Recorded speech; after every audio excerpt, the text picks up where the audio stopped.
r/AskReddit. What's the harsh reality no one accepts? Bad things will happen to you for no reason. I always liked the Star Trek quote, "It is possible to commit no mistakes and still lose." That is not a weakness. That is life. For that reason, some things just happen and that's the way it is. Some parents just don't love their children. On a less dark but related note, your parents definitely have a favorite child.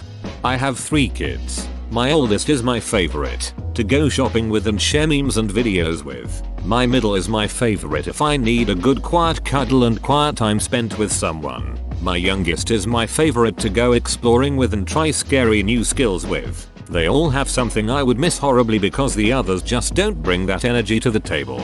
They are individuals and I love what makes them that way. Can confirm. As an only child, I know for a fact the favorite was the dog. Beauty matters in how people treat people.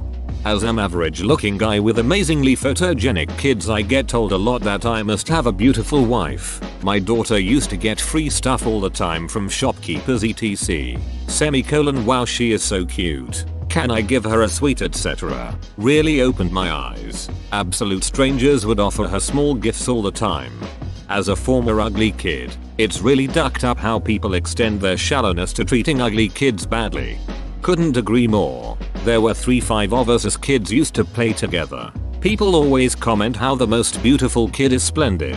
Shower her with attention plus ignoring the rest of us. Now that we are adults, we all, the average and the beautiful, developed some kind of unhealthy relationship with how we navigate the world as a female. Some people just can't be saved. You could give them every benefit in the world and they still could choose to throw it all away and you can't do anything about it.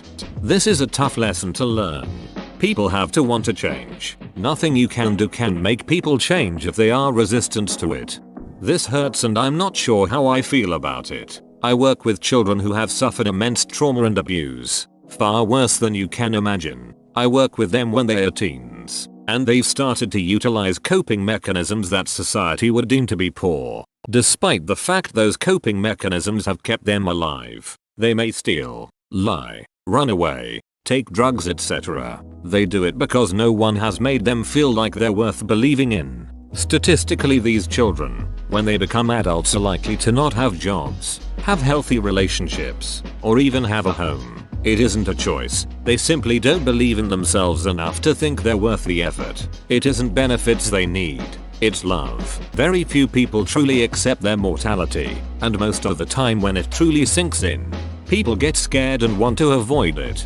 I just had a conversation with a friend about how people aren't taking our current situation seriously and putting themselves and others at risk. I said that it is because people are in denial about their own mortality and act as though they are exempt. I have always viewed the fear of death and lack of reflection acceptance as a strong source for a lot of societal issues and a tool for manipulation. Mistakes do define you.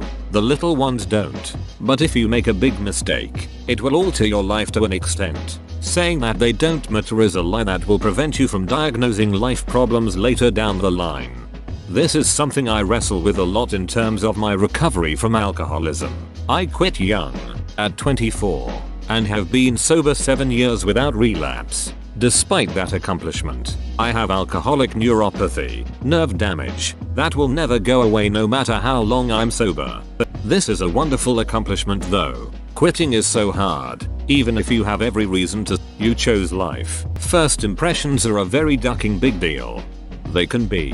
My partner is on the road a lot for his job. This particular week he was away with one of the big bosses of the company. Everyone in the office knew the big boss was traveling with my partner in the car. My partner got a call from a customer and had to ring the office to finalize the sale all via the car kit. Office guy picks up the phone. "Yeah, what do you want?" in a super uninterested and gruff voice. Needless to say, he left a lasting impression. Seems like it's not that important. But in a workplace that kind of thing stands out. Money and good looks matter.